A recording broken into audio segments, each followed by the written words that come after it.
younger he got. You know what I'm talking? He started getting senile, but he started kind of reverting to a lot of the childhood things. And in a lot of ways, I think that's a good thing. Because I think we should never be older than 9 years old. Think of that. 9-year-olds are the optimum age because they don't know anything about taxes. They don't know anything about races, right? They don't know anything about colors, creeds, religions, nothing. No, they love everybody.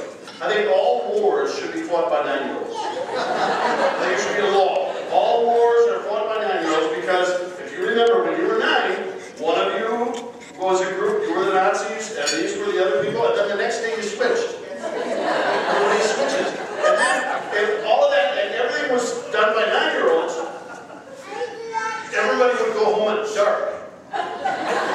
So the war would only last like 6 hours, and in the middle they'd take a nap. It'd be perfect. So that's what I think. So I tend to have been to 43 countries, been around the world, met a lot of very important people, and I think we should learn a lot. I think you should laugh. I think that, and it's statistically proven, a 65-year-old laughs on average 4 times a day. A 9-year-old laughs 400 times a day. Now, I believe God created us to laugh, and as you get older, you suppress the laughter. I believe that's why so many senior citizens, because the laughter has to go somewhere, I believe that's why so many senior citizens are gassy.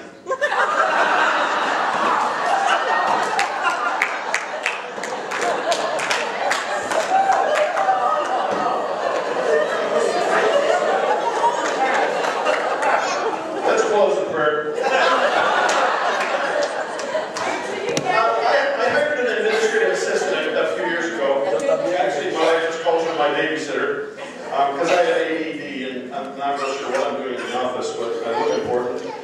So I hired this administrative assistant who came in, and she had 2 little kids, and her kids were going to come in 1 day a week with her, and so we had to buy outlet covers. And it got me thinking about all the safety things. We're all concerned about our children, and I think that's cool, that's fine. But we grew up, I'm 53 years old, and we, you know, Johnny's older than I think he voted for Churchill. I'm not sure, but we grew up, those of you that are in your 40s and 50s, I think we're the tough generation. I think we are. Because we didn't have safety covers. We didn't have outlet covers when we were kids. You know what my dad did to teach us about electricity? He handed my oldest brother a knife. And he brought us all into the room and he said, now son, go plug that into that outlet. And my oldest brother went over there, plugged it into the outlet, and shot him across the room. He's got flames coming out of his ears. People forgot all 3rd and 4th grade. My dad looks at all this, he says, well, you boys are never going to do that again. I never did. I'm not stupid. One time at dinner, my older brother gave my mom the look.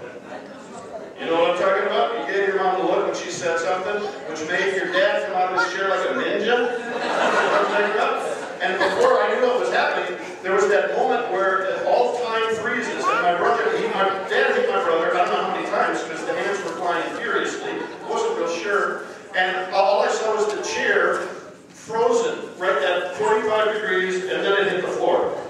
And my dad says, none of you boys ever look at your mother like that again. And we're like, and I'm like 6.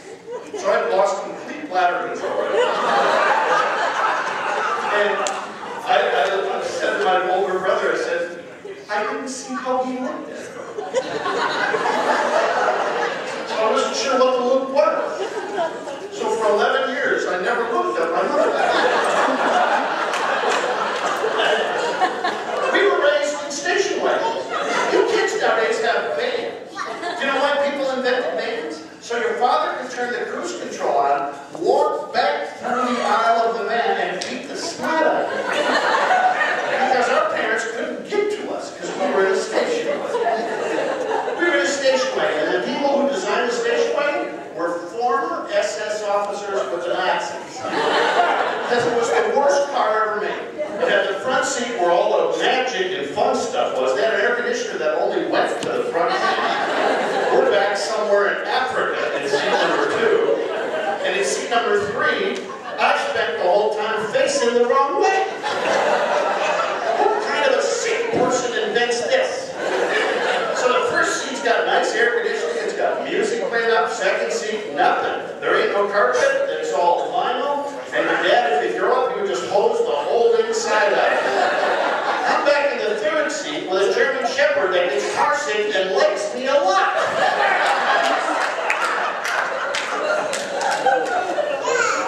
So when you're riding around town in the third seat of the station wagon, and you smart off to your dad, all he does is he reaches up onto the dash and pushes one little button and the back window goes down about this far.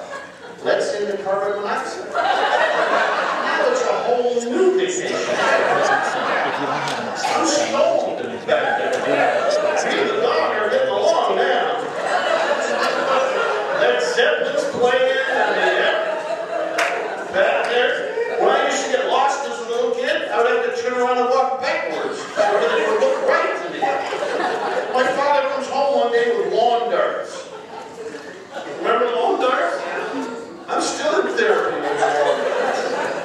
Lawn darts, because the little ones that they made the darts, they weren't killing enough children. They were just maiming them. So they came out with the big darts. They thought, this will kill kids quicker.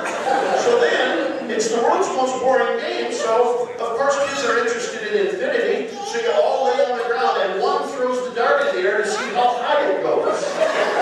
Not thinking that when it comes down, it has to pierce some part of your anatomy.